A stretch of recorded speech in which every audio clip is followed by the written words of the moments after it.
इनका उद्धार यहाँ पे हुआ। एक दिन की बात है, ग्वाल बाल खेल कूद में लगे थे, उसी समय गौएं आगे बढ़ती गई और बढ़ते बढ़ते एक मूंज का वन था, उस मूंज के वन में प्रवेश कर गई गैया। सब ग्वाल बाल मूंज के वन में घुसे गैया को निकालने के लिए। वो इतना गहन मूंज का वन था कि इधर से उधर भटकते फिरे, निकल नहीं पा रहे थे, न ग्वाल न गैया। तब तक चारों ओर मूंज के वन में आग लग गई। गर्मी का महीना, सब अत्यंत व्यथित हो गए। भगवान को पुकारा, भगवान ने सबके देखते देखते वो आग पी ली, सबको मुक्त किया उससे।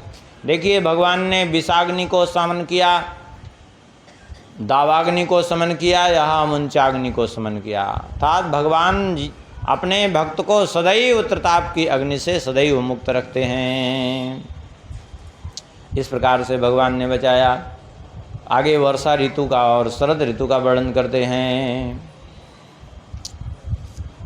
वर्षा ऋतु आई है, चारों ओर बढ़िया मेढक जो है टर टर बोल रहे हैं, ऐसे जैसे मानो वेद पढ़ रहे हों। पूरा गोस्वामी जी ने अनुवाद किया है, वेद पढ़ें जनबट समुदायी, इस प्रकार से यहाँ। और कहते हैं आगे भगवान श्री सुखदेव जी, भगवान श्री कृष्ण चले जाते हैं वन में तो गोपियाँ भगवान श्री कृष्ण की ही चर्चा आपस में करती हैं। गोपियाँ आपस में कहती हैं, अच्छणवताम फलमिदम न परम विदामा सख्या पशूननो विवेशयतोर्वयस्यै वक्त्रं व्रजेश सुतयोरनुवेणुजुष्टं यैर्वान्निपीतमनुरक्तकटाक्षमोक्षम्। गोपियाँ आपस में कहती हैं, अच्छणवताम फलमिदम न परम विदाम, नेत्र वालों के नेत्र का लाभ क्या है? बोले नेत्रों का लाभ इतना ही है कि इन नेत्रों से भगवान श्री कृष्ण का और बलराम जी का दर्शन हो जाए। और यानी इन नेत्रों से उनका दर्शन नहीं हो रहा है तो ये नेत्र ही व्यर्थ हैं। गोपियाँ आपस में कहती हैं, अरे गोपियों, गोप्यः किमाचरदयं कुशलं स्म वेणुर् दामोदराधर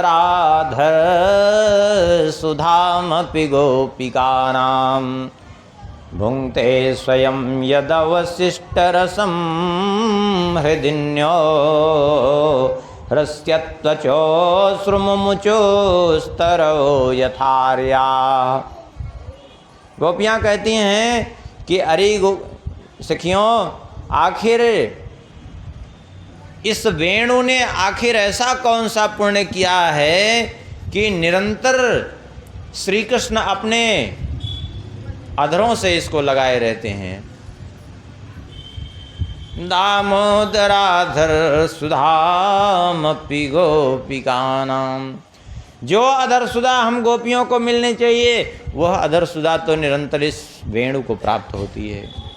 सदा अपने मुख से लगाए रहते हैं, उसको तान छेड़ते रहते हैं और तो और अपने साथ ही रखते हैं, कभी अलग नहीं करते। और देखा जाए तो ये पुरुष जाति का होकर के भी न जाने कितने साधन इसने किया है क्योंकि इसको ये सौभाग्य प्राप्त हो रहा है। अरे वेणु है कौन? वेणु के रूप में कोई और नहीं, वेणु के रूप में स्वयं भगवान शंकर जी हैं। शंकर जी ने भगवान श्री कृष्ण से कहा कि प्रभु, हम चाहते हैं सदैव आप का हमारा सानिध्य बना रहे, आपके अधरामृत का निरंतर हमें पान करने का अवसर मिले। भगवान ने कहा उसके लिए बड़ा कष्ट सहन करना पड़ेगा। बोले कुछ भी सहन करना पड़े, हम सब कुछ सहन कर लेंगे। तो बोले ठीक है, जब हम कृष्णावतार लेकर धरती पर जाएंगे तब आप वेणु बन करके आना हमारी। अब देखिए, भगवान की वेणु बनने के लिए, वेणु माने बंसी बनने के लिए भगवान ने कितना, शंकर जी ने तप किया। पहले तो एक बांस बन करके उगे धरती पे और फिर कटे, फिर काटा गया, छीला गया और फिर जलाया गया, छेद किए गए और फिर बनाया गया अच्छे ढंग से। कितना कष्ट सहन करना पड़ा, तब जा कर के वेणु बने। लेकिन फिर भी भगवान से ऐसा जो संयोग प्राप्त हुआ, इतना कुछ भी नहीं, भगवान की कृपा प्राप्त हो जाए, सारी तपस्या सब सफल हो गई यदि भगवान की कृपा प्राप्त हो गई तो। यही बात कह रहे हैं गोपियाँ, आखिर इसने ऐसी कौन सी तपस्या की है कि निरंतर भगवान के अधरामृत का पान करता रहता है। और वृंदावनम सखी भुवो वितनोति कीर्तिम यद्देवकी सुत पदाम्बुज लब्ध लक्ष्मी गोविंद वेणु मनो मत्त मयूर नृत्यम प्रेक्षादृशान्व परतान्य समस्त सत्वम। एक गोपी कहती है, अरे सखी, ये वृंदावन तो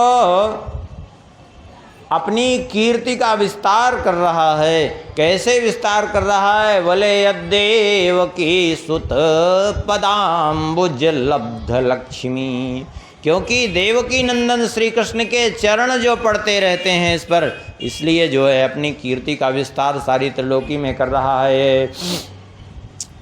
और गोपियाँ कहती हैं कि धन्य तो ये हैं, यद्यपि मूढ़मतया, लेकिन धन्यास्म मूढ़मतयोपि हरिण्येत, ये हिरण्या धन्य हैं क्योंकि श्री कृष्ण को देख करके ये मुग्ध हो जाती हैं।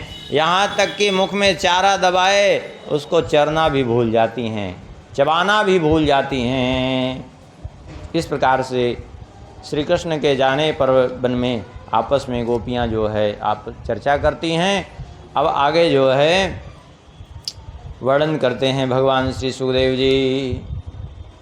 अब इस प्रसंग को थोड़ा सा आप बहुत ध्यान से आप लोग श्रवण करिएंगे, तभी ये प्रसंग समझ में आएगा, और नहीं तो थोड़ा इधर उधर अगर मन रहेगा ना तो फिर प्रसंग समझ में नहीं आएगा। क्योंकि इस प्रसंग को लेकर के लोगों में बहुत ऊट पटांग धारणा जो विद्यमान है लोगों की, बहुत ध्यान से श्रवण करेंगे तो सब बात स्पष्ट हो जाएगी। यह है चीर हरण का प्रसंग, भगवान ने जो गोपियों के वस्त्र हरण किए थे। तो ध्यान से श्रवण करेंगे तो बात समझ में आ जाएगी कि ये वास्तव में उचित था या अनुचित था। आजकल लोग जो है बहुत इस पर टीका टिप्पणी करते हैं। भगवान श्री सुखदेव जी कहते हैं, हे मंते प्रथमे मासे नंद ब्रज कुमारिका चेरुर्हविष्यं भुञ्जाना कात्यायन्यर्चन व्रतम। हेमंत ऋतु का प्रथम महीना अर्थात अगहन का महीना, अगहन महीने में नंद ब्रज की कुमारिकाएं अर्थात गोपिकाएं। अब यहाँ नंद ब्रज कुमारिका शब्द है, अब इस कुमारिका शब्द का अर्थ बाद में करेंगे, अभी इतना ध्यान रखिएगा। नंद ब्रज कुमारिका, नंद ब्रज की कुमारिकाएं व्रत कर रही हैं, हविष्यान्न ग्रहण करके एक समय आराधना कर रही हैं। प्रातः काल उठ जाती हैं, प्रातः काल उठ करके सूर्योदय से बहुत पहले ही चली जाती हैं, जा कर के अरुणोदय वेला में अर्थात सूर्योदय से पूर्व जो लालिमा होती है उसी वेला में जा कर के यमुना जी में स्नान करती हैं। और यमुना जी में स्नान करके क्या करती हैं? बोले कृत्वा प्रतिकृतिम देवी मानरचुर्नृपसैकतीम। भगवती कात्यायनी जी की प्रतिमा बना करके, किसकी प्रतिमा? बोले मिट्टी की प्रतिमा, सैकतीम प्रतिमाम कृत्वा, मिट्टी की प्रतिमा बना करके उसकी पूजा करती हैं और प्रार्थना करती हैं भगवती से। कात्यायनी महामाये महायोगिन्यधीश्वरी नंदगोपश्रुतं देवी पतिं मे कुरुते नमः। हे भगवती कात्यायनी, हे महामाये, हे महायोगिन्यधीश्वरी, ऐसी कृपा कर दीजिए कि नंद गोप सुतम देवी पतिम में कुरुते नमः, नंद नंदन श्याम सुंदर हमें पति रूप में प्राप्त हों, ये प्रार्थना करती हैं। यहाँ पति प्राप्त करने के लिए जो है आराधना की थी गोपियों ने, इसीलिए आज भी इसका, जिन कन्याओं का विवाह न हो रहा हो आज भी इसका जप करें तो हो जाता है विवाह, बड़ी जल्दी हो जाता है। सारी विघ्न बाधा दूर हो जाती है अगर पढ़ती रहे तो ये पूजा करती हैं। इस प्रकार से 1 महीने तक उन सब ने आराधना की। एक दिन की बात है, श्री कृष्ण पहुँचे। जब वो सब स्नान कर रही थी, श्री कृष्ण ने जाकर उन सबके वस्त्र उठा लिए और वस्त्र उठा करके कदम वृक्ष पर चढ़ गए। जब उन सब ने देखा तो वस्त्र ही नहीं, जल में थी। कहने लगी हम सबके वस्त्र कहाँ गए। तब तक देखा तो श्री कृष्ण बंसी बजा रहे हैं ऊपर कदम्ब वृक्ष पर बैठे हुए। देख ली कि यहाँ हमारे वस्त्र इनके पास रखे हैं, तो कहने लगी कि हमारे वस्त्र दे दो। भगवान ने कहा अत्रागत्या बला कामम स्वं स्वं वास प्रगृह्यताम सत्यम ब्रवाणिनो नर्म यदि यूयम व्रत कर्षिता। भगवान ने कहा अपने अपने वस्त्र आकर के तुम सब ले जाओ, तुम लोग अत्यंत शीत से ग्रस्त हो, दुखी हो, आकर के ले जाओ। गोपियों ने कहा हम आए कैसे, अरे हम वस्त्र नहीं पहने हैं, बाहर कैसे निकलेंगे। भगवान ने कहा जैसे गई थी अंदर। बोले उस समय तो कोई था ही नहीं, तो क्यों झूठ बोल रही। भगवान सर्वत्र विद्यमान है और तुम सब बिना वस्त्र के स्नान कर रहे हो, ये बहुत गलत किया तुम लोगों ने, ये तुम्हारे द्वारा अपराध हुआ, इसलिए तुम सब अपने अपराध के लिए क्षमा मांगो। यमुना जी का अपराध किया, वरुण देवता का अपराध किया, स्वयं भगवान का अपराध किया। सब गोपियों ने क्षमा मांगी है और फिर भगवान को प्रणाम करके भगवान से क्षमा मांगी, हमसे क्षमा कर दीजिए, सबके आराध्य तो आप ही हैं, हमने आपकी प्राप्ति के लिए किया तो, लेकिन हमसे बड़ा अपराध हुआ।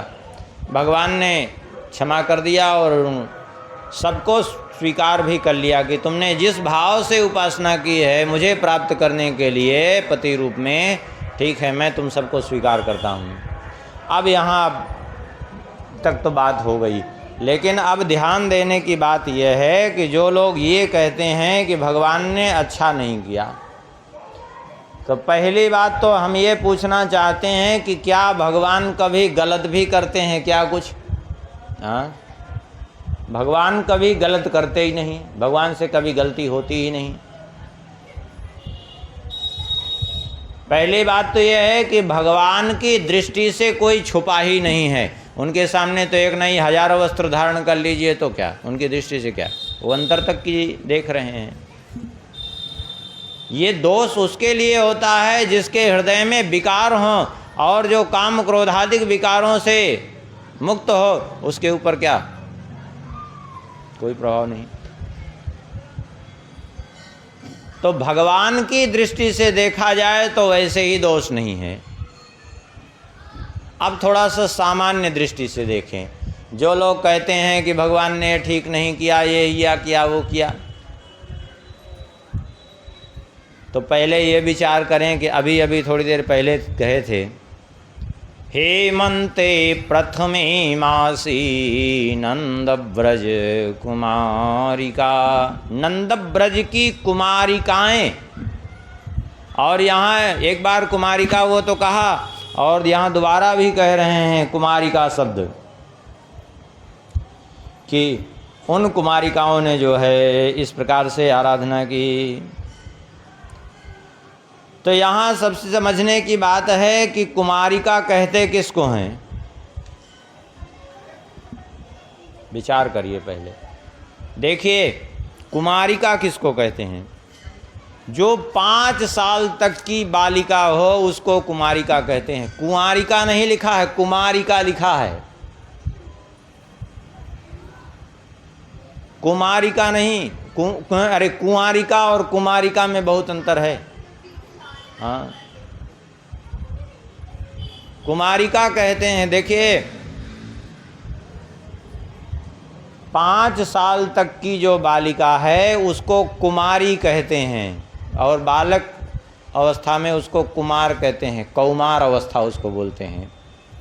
और 5 साल जब उसके पूरे हो जाएं, 6वें वर्ष में प्रवेश करते ही वो फिर कुमारिका नहीं कहलाती, वो पौगंडी कहलाती है। शास्त्र की दृष्टि से वो उसको पौगंडी कहा जाता है, कुमारिका शब्द नहीं कहा जाता। और 10 वर्ष पूर्ण कर लेने के बाद जब वो 11वें वर्ष में प्रवेश कर जाती है तो उसको किशोरी कहते हैं। और 15 वर्ष तक वो किशोरी कहलाती है। 15 वर्ष पूर्ण होने के बाद जब वो 16वें वर्ष में प्रवेश कर जाए तो उसको फिर युवती कहते हैं। तो यहाँ ना तो किशोरी का शब्द प्रयोग है, न युवती का शब्द प्रयोग है, न योषिता शब्द प्रयोग है, यहाँ तक कि पौगंडी का शब्द भी नहीं है, कुमारी का शब्द है। इससे ये बात सिद्ध हो जाती है कि उन सभी बालिकाओं की अवस्था मात्र 5 वर्ष की थी जो वहाँ जा कर के आराधना कर रही थी।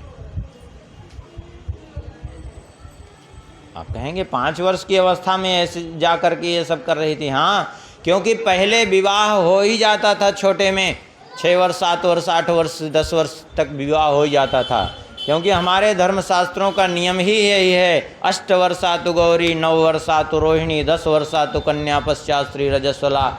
8 वर्ष की जब होती है तो गौरी, 9 वर्ष की रोहिणी, 10 वर्ष की वो होती है तो कन्या कहलाती है। उसके बाद फिर वो कन्या नहीं रहती, फिर रजस्वला होती है वो। और कन्या जब तक है तभी तक कन्यादान उसका माना जाता है, और उसके बाद फिर वो कन्यादान थोड़ा ही होता है वो, क्योंकि वो कन्या ही नहीं रह जाती। फिर वो आजकल विवाह हो रहे हैं, अब तो नियम ही लग गया है कि 21 साल तक विवाह न करो। अच्छा चलो, नियम तो नियम, जौन तो माता पिता भी वो 21 साल को कौन कहे, 8 साल 9 साल में विवाह की बात होती है तो 21 साल में वो और 9 जोड़ लेते हैं, सीधा 30 साल की होने के बाद ढूंढना चालू करते हैं। हाँ, अब बताओ, दुनिया भ्रष्ट नहीं होगी तो होगी क्या?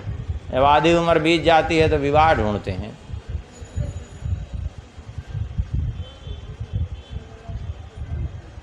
कहेंगे अभी तो क्या, अभी तो हो गया, कुछ करने दो, पढ़ ले, फिर नौकरी कर ले।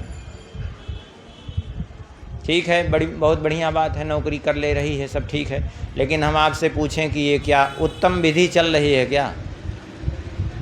पहले एक परिवार में कितने लोग रहते थे, सब सुखी रहते थे। अब आज पति पत्नी ही 2 हैं फिर भी सुखी नहीं हैं। क्यों? क्योंकि पहले से उनका जीवन नरक बन गया, तो सुखी कहाँ से रहेंगे? जो शास्त्र विधि के अनुसार कार्य होता है वही सुख। अब समस्या यह है कि जो वहाँ बैठे हैं आदेश देने वाले, नियम लगाने वाले, उनको स्वयं शास्त्र का बोध नहीं, शास्त्र से उनको कोई लेना देना नहीं। वो बैठ करके जो है फिल्म देखेंगे और जाके वहाँ निर्णय करेंगे। क्या खाक निर्णय करेंगे वो स्वयं ही भ्रष्ट हैं, तो दूसरे को कैसे सन्मार्ग दिखाएंगे?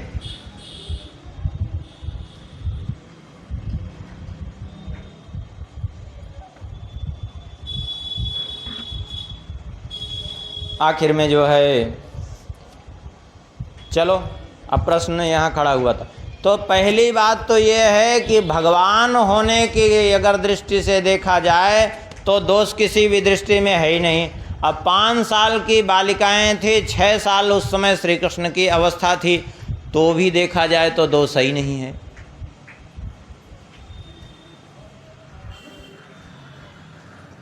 श्री राम जय राम, जय जय राम।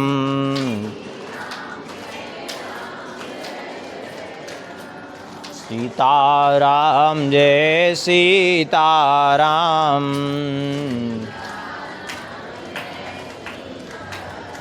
सीताराम जय सीताराम।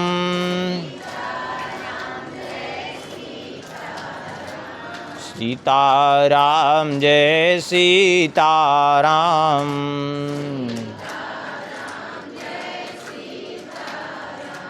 श्री राम जय राम, जय जय राम।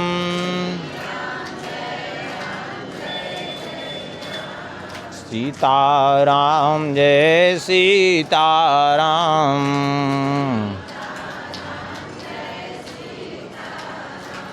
सीताराम जय सीताराम।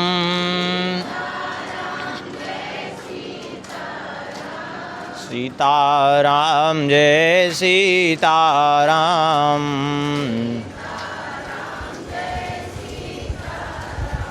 श्री सीतारामचंद्र भगवान की, श्री हनुमान जी महाराज की। भगवान होने के दृष्टि से देखा जाए तब तो दोष है ही नहीं है, और वे छोटी छोटी बालिकाएं थी, इस दृष्टि से भी देखा जाए तो दोष नहीं। भगवान भी 6 वर्ष की अवस्था थी। अगर मनुष्य भी मानते हैं जो, तो भी दोष नहीं है, सीधी बात है। अब तो ये मोबाइल ने और दूरदर्शन ने ऐसा सब लोगों को बिगाड़ा कि छोटे छोटे बच्चे सब उटपटांग चीज़ें देख रहे हैं, उनको सब मालूम है। नहीं तो एक अवस्था तक पहुंचने तक पता ही नहीं रहता था कि संसार है क्या। अभी कुछ वर्षों पहले तक 8-8, 10-10 साल के बच्चे बच्चियां जो है ऐसे ही कूद कूद करके नदी में, गांव में स्नान करते, नहरों में स्नान करते, साथ साथ बिना वस्त्र के स्नान कर लेते। कोई दोष मानता था क्या कि कोई घृणा करता था उनसे कि ये अपराध बन गया? क्यों? क्योंकि उस समय उनको कुछ बोध ही नहीं रहता। यहाँ तो 5-5 साल की बालिकाएं हैं और ये श्री कृष्ण भी 6 साल के हैं। अरे कुल 11 वर्ष 56 दिन के थे तो भगवान चले ही गए थे ब्रजमंडल से ही। तो इस दृष्टि से भी दोष नहीं है। अच्छा, मान लिया यदि कोई ये कहते हैं नहीं नहीं गोपिकाएं बड़ी ही थी, चलो, जिन लोगों के खोपड़ी में बात नहीं घुसती है, क्योंकि आधुनिक विद्या पढ़ने के कारण विद्या जो अपच हो गई है, वो विद्या नहीं पढ़ी, विद्या के नाम पर जो अविद्या पढ़ी है वो जो अपच हो गई है, उसके कारण जिनको नहीं समझ में बात आ रही है, दूसरी बात नहीं पच रही है, यदि वे ये कहते हैं कि ठीक है, नहीं हम मानते हैं कि बड़े ही थे श्री कृष्ण और तो बड़ी ही थी गोपियाँ, चलो हम थोड़ी देर के लिए मान लेते हैं कि बड़ी ही थी। गोपिकाएं बड़ी ही यदि थी और श्री कृष्ण भी कदाचित मान लिया बड़े ही थे, तो भी यदि देखा जाए तो गोपिकाएं आराधना किस लिए कर रही थी? भगवान श्री कृष्ण को पति रूप में पाने के लिए कर रही थी, नहीं, पति रूप में पाने के लिए। और भगवान ने उनके सामने इस बात को स्वीकार कर लिया कि ठीक है, तुमने जिस भाव से अर्थात पति रूप में प्राप्त करने के लिए हमारी आराधना की है, तो हम तुम्हें स्वीकार करते हैं और आगामी रास पूर्णिमा को तुम्हारे साथ विहार भी करेंगे। अब भगवान ने जब स्वीकार ही कर लिया, तो अब हम आपसे पूछते हैं कि जब भगवान ने उनको पत्नी रूप में स्वीकार कर लिया, तब भी फिर पति और पत्नी के बीच में फिर भी तो कहाँ पर्दा रह गया? फिर भी तो कोई दोष नहीं है। जब भगवान ने उनको पत्नी रूप में ही स्वीकार कर लिया, तो भी तो देखा जाए तो फिर पत्नी का पति के सामने क्या पर्दा रह गया? फिर भी तो दोष नहीं है। तो फिर जो दोष दिखता है फिर वो दोष कहाँ है? बोले दोष जो दिखता है वो दोष कहीं नहीं है, भगवान में दोष नहीं है, वो खोपड़ी में भरा हुआ है, तुम्हारी उस खोपड़ी का इलाज कराओ जाके। हाँ, भगवान में दोष नहीं है, अपने दिमाग का इलाज कराओ, उसमें दोष भरा हुआ है। किस डॉक्टर के पास जाएं इलाज कराने के लिए? क्योंकि डॉक्टर भी तो आजकल जो बैठे हैं वही आधुनिक पढ़ाई पढ़ के बैठे हैं, वो क्या इलाज करेंगे? बोले वो इलाज नहीं कर पाएंगे, फिर कौन से डॉक्टर के पास जाना पड़ेगा इसका इलाज करने के लिए? बोले सद्गुरु वैद्य बचन विश्वासा, संयम यहाँ ना विषय के आशा। किसी सद्गुरु रूपी वैद्य के चरणों में जाइए और उसके वचनों में विश्वास मानिए। और संयम क्या है? बोले विषय की आशा न हो। अरे ये विषयी जीव, संसार के पीछे धक्का खाने वाले जीव क्या समझेंगे भगवान की लीला को? जो स्वयं ही विषयों के पीछे धक्का खा रहे हैं, वे आजकल भगवान की लीला को समझें? संभव है क्या? संभव ही नहीं है। अरे भगवान की लीला है, कोई ऐसा नहीं कि जैसे तैसे ऐसे, जो जैसे रहता है वैसे ही दूसरे पर आरोपित कर लेता है। आजकल लोग क्यों उटपटांग आरोपित कर लेते हैं? क्योंकि वे स्वयं भ्रष्ट रहते हैं तो दूसरे को भी वैसे ही आरोपित कर देते हैं। क्योंकि स्वयं भ्रष्ट हैं, विवाह हुआ नहीं, कहेंगे ये गर्लफ्रेंड है, वो ये है, फलनवा है, ढकनवा है, कर लिए घूमते हुए भ्रष्ट हो रहे हैं जगह जगह। वो बताइए कि जो है वो क्या दूसरे को, भगवान पर क्या उनके चरित्र का चिंतन करेंगे? भगवान पर क्या उंगली उठा करने की उनकी सामर्थ्य है? हाँ।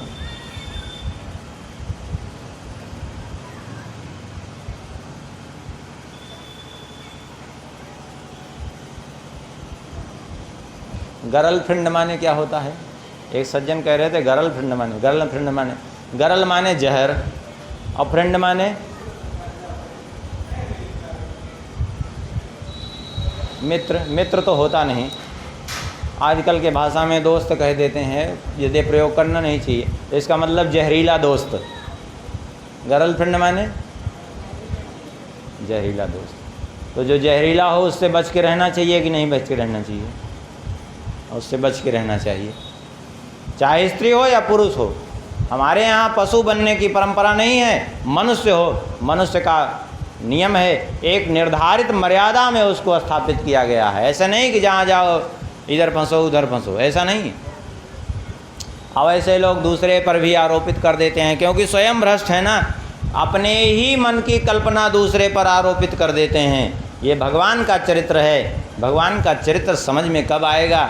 जब स्वयं जो है उस चरित्र में डूबेंगे, तब जब स्वाभाविक हृदय में वैराग्य होगा, हृदय में भगवान की भक्ति होगी तब। क्योंकि भक्त्या भागवतम लभ्ये न विद्या न टीकया। भागवत जी को भक्ति से प्राप्त किया जा सकता, न विद्या से न टीका से। आगे भगवान